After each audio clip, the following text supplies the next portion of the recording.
Hello students, আশা করি সবাই ভালো আছো।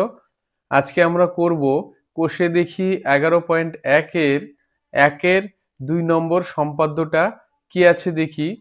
একটি সমদ্বিবাহু ত্রিভুজ যার ভূমির দৈর্ঘ্য 5.2 সেমি এবং সমান বাহুর প্রত্যেকটির দৈর্ঘ্য 7 সেমি। তাহলে এই মাপের একটা ত্রিভুজ আঁকতে হবে, একে সেই ত্রিভুজের পরিবৃত্ত অঙ্কন করতে হবে।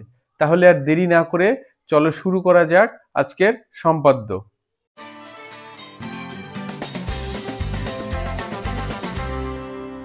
তাহলে দেখো, আগে বাহু দুটো আমরা কি করব, এঁকে নিব। একটা বাহুর দৈর্ঘ্য 5.2 সেমি, যেটা ভূমি, আর বাকি যে দুটো সমান বাহু সেই দুটোর দৈর্ঘ্য হচ্ছে 7 সেমি করে। তাহলে বাহু দুটোর দৈর্ঘ্য আগে আমি এঁকে নিই। প্রথমে আঁকি হচ্ছে 5.2 সেমি বাহুটা। তাহলে এখানে হচ্ছে 5 এখান থেকে 1 2 এখানে একটা পয়েন্ট দিয়ে নিলাম, আর এদিকে একটা জিরোর এখানে একটা পয়েন্ট দিয়ে নিচ্ছি।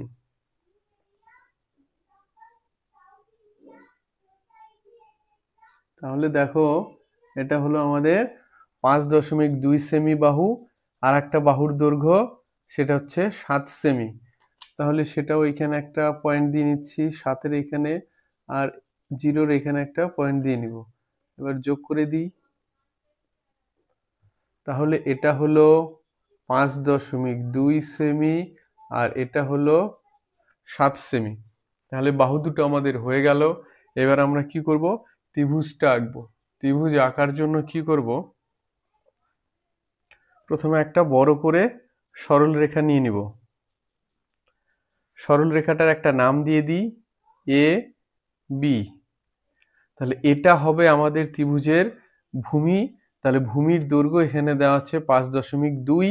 তাহলে এই 5.2 এর মাপ করে এটার থেকে আমাদের কেটে নিতে হবে।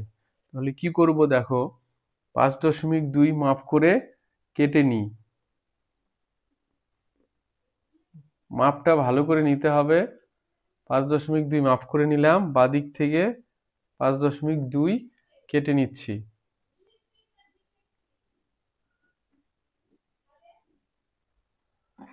তাহলে এ বি থেকে 5.2 সেমি কেটে নিলাম, এখানে নাম দিয়ে দিলাম সি। এইবার সমান বাহু দুটির প্রত্যেকটির দৈর্ঘ্য 7 সেমি। তাহলে কি করব, 7 সেমি মাপ নিব। 7 সেমি বাহুটার মাপ নিয়ে নিই। যেহেতু এটা সমদ্বিবাহু ত্রিভুজ, তাহলে এর দুটো বাহু কি হবে, সমান হবে। তাহলে এটা হলো, এটাও 7, আর এইদিকে যেটা হবে সেটাও 7। তাহলে এই বিন্দুতে বসিয়ে আর একটা বৃত্তচাপ, দুটো বৃত্তচাপ ছেদ করলো ডি বিন্দুতে ধরে নিলাম। তাহলে এইবার ডির সাথে এ যোগ করব, ডির সাথে সি যোগ করব।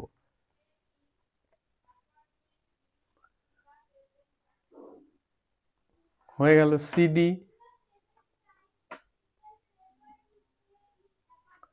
এটা হলো এডি। তাহলে আমাদের এ সি ডি সমদ্বিবাহু ত্রিভুজ আমাদের অঙ্কন হয়ে গেল, যার সমান বাহু দুটোর প্রত্যেকটির দৈর্ঘ্য 7 সেমি আর ভূমির দৈর্ঘ্য 5.2 সেমি। এইবার কি করতে হবে, এইবার এই ত্রিভুজটার পরিবৃত্ত অঙ্কন করতে হবে। আমরা জানি পরিবৃত্ত আঁকতে গেলে একটা ত্রিভুজের যে কোনো দুটো বাহুর লম্ব সমদ্বিখণ্ডক আঁকতে হয়। আমরা এখানে কি করব, এসি বাহু আর এই সিডি বাহুর লম্ব সমদ্বিখণ্ডক আঁকবো।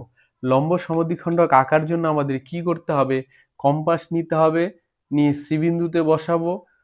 বসিয়ে এই এসির অর্ধেকের বেশি ব্যাসার্ধ নিয়ে উপরে একটা বৃত্তচাপ, নিচে একটা বৃত্তচাপ, ওই একই ব্যাসার্ধ নিয়ে এ বিন্দুতে বসাবো। বসিয়ে উপরে একটা বৃত্তচাপ, নিচে একটা বৃত্তচাপ। তাহলে এই বৃত্তচাপ দুটি যে বিন্দুতে ছেদ করলো আর এই বৃত্তচাপ দুটি যে বিন্দুতে ছেদ করলো সেই বিন্দু দুটো যোগ করে দিব। যোগ কিন্তু খুব ভালো মতো করে যোগ করতে হবে। যোগ করা হয়ে গেল। তাহলে এসি বাহুর লম্ব সমদ্বিখণ্ডক এসি বাহুকে যে বিন্দুতে ছেদ করলো সেই বিন্দুটার একটা নাম দিয়ে দিই, ই নাম দিয়ে দিলাম। এবার সিডি বাহুর লম্ব সমদ্বিখণ্ডক আঁকবো। সেটার জন্য কি করব, কম্পাস নিয়ে সি বিন্দুতে বসাবো, বসিয়ে এই সিডির বাহুর অর্ধেকের বেশি ব্যাসার্ধ নিয়ে এদিকে একটা বৃত্তচাপ, এদিকে একটা বৃত্তচাপ, ওই একই ব্যাসার্ধ নিয়ে ডি বিন্দুতে বসাবো, বসিয়ে এদিকে একটা বৃত্তচাপ, এদিকে একটা বৃত্তচাপ। ঠিক আছে, তাহলে এই বৃত্তচাপ দুটি এই বিন্দুতে ছেদ করলো, আর এই বৃত্তচাপ দুটি এই বিন্দুতে ছেদ করলো। এই দুটো বিন্দু এবার যোগ করে দিব।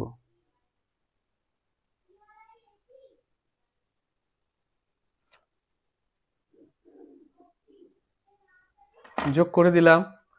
তাহলে দেখো সিডি বাহুর লম্ব সমদ্বিখণ্ডক সিডি বাহুকে একটা জায়গায় ছেদ করেছে, সেই বিন্দুটার নাম দিয়ে দিলাম এফ। এবার দেখো এই সমদ্বিখণ্ডকটা আর এই সমদ্বিখণ্ডকটা পরস্পরকে একটা জায়গায় বা একটা বিন্দুতে ছেদ করেছে, সেই বিন্দুটার নাম দিয়ে দিলাম আমরা হচ্ছে ও। তাহলে এই ও বিন্দুটাকে কেন্দ্র করে ও এ, ওডি বা ওসি ব্যাসার্ধ নিয়ে একটা বৃত্ত এঁকে দিলেই কিন্তু আমাদের পরিবৃত্তটা হয়ে যাবে। তাহলে কি করব, এবার ও বিন্দুকে কেন্দ্র করে ও এ ব্যাসার্ধ নিই,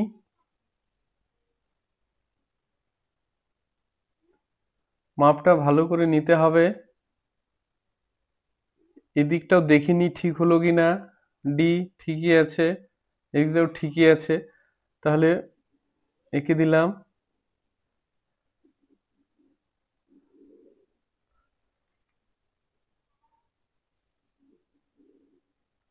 তাহলে দেখো আমাদের কিন্তু পরিবৃত্তটা অঙ্কন হয়ে গেল। ঠিক আছে, তাহলে এই পরিবৃত্তটার কেন্দ্র হচ্ছে ও, আর ত্রিভুজটা হচ্ছে এসি ডি। এইবার আমাদের সম্পাদ্যটাতে বলে দিয়েছিল যে পরিবৃত্তর কেন্দ্রটা লিখতে হবে আর ব্যাসার্ধ, ব্যাসার্ধ কোনটা হবে, এই দেখো ওই ও এটা হবে ব্যাসার্ধ।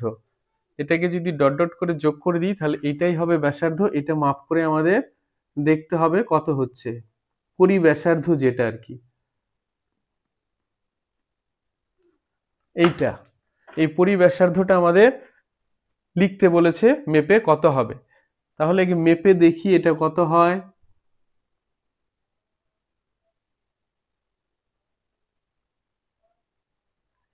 মেপে দেখছি এটা হচ্ছে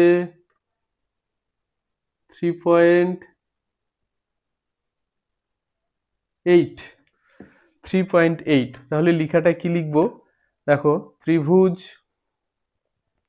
এসিডি, এসিডি এর পরিবৃত্ত অঙ্কন করা হয়েছে, যার কেন্দ্র ও এবং পরিব্যাসার্ধের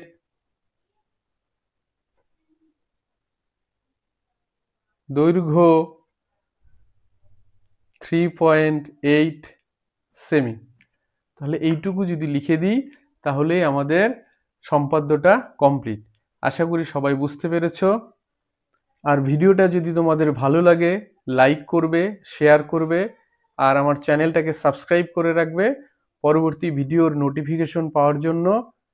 আর যদি তোমাদের কোনো প্রশ্ন থাকে তাহলে কমেন্টে জানাবে, আমি তোমাদের সেই প্রশ্নের উত্তর দেওয়ার চেষ্টা করব।